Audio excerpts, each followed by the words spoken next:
I would like to introduce you in this wonderful world of multicultural management.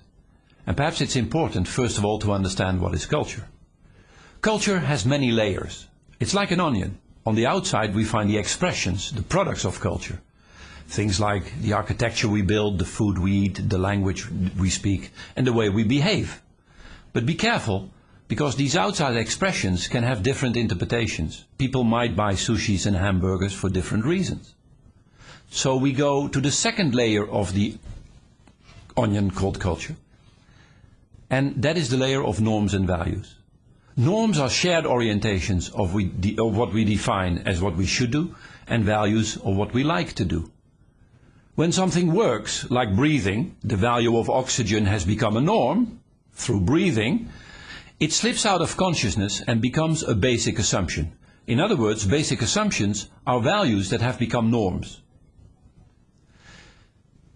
We try to structure basic assumptions in three main areas.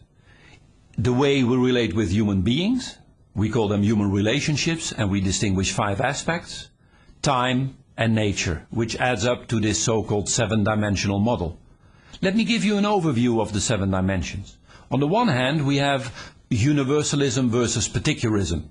Some characteristics: a universalistic culture tends to go for rules and don't like exceptions that much. They have standards and love to standardize things in very universal rules. On the other hand, we have particularistic cultures who say, hey, yes, I know there is a rule, but I like the exceptional case. So let's go around the rule. Those cultures are characterized by more flexibility. A second dimension of culture, still in the human relationships, is our relationship with the group. Individualism versus collectivism or communitarianism. In individualistic cultures, we rather go for autonomy and creativity, while in communitarian cultures it's all about consensus and taking care of the group and team spirit. A third dimension is how we express emotions. Are we rather neutral or affective? Neutral cultures inhibit their emotions, don't show them, while affective cultures do. A fourth dimension is called specific versus diffuse. It's perhaps a more difficult one. In a specific culture, people tend to relate to each other around very specific objectives. It's very clear why you're married, tax deduction.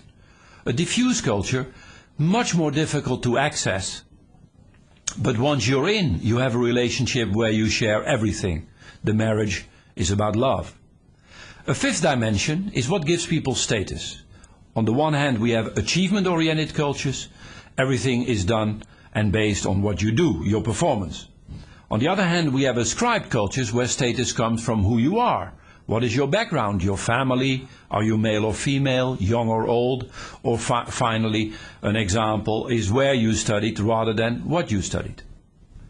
The last 2 dimensions relate with time and nature.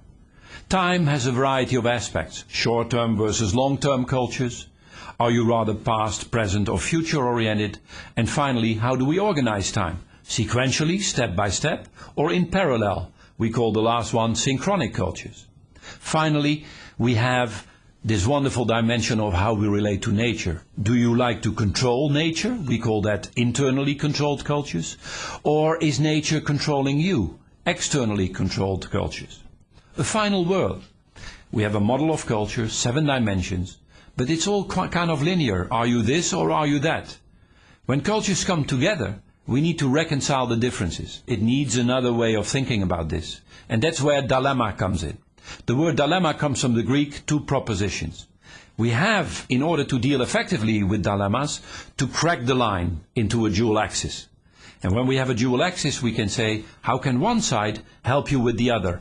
How can teams consist of creative individuals? How can the exception prove the rule?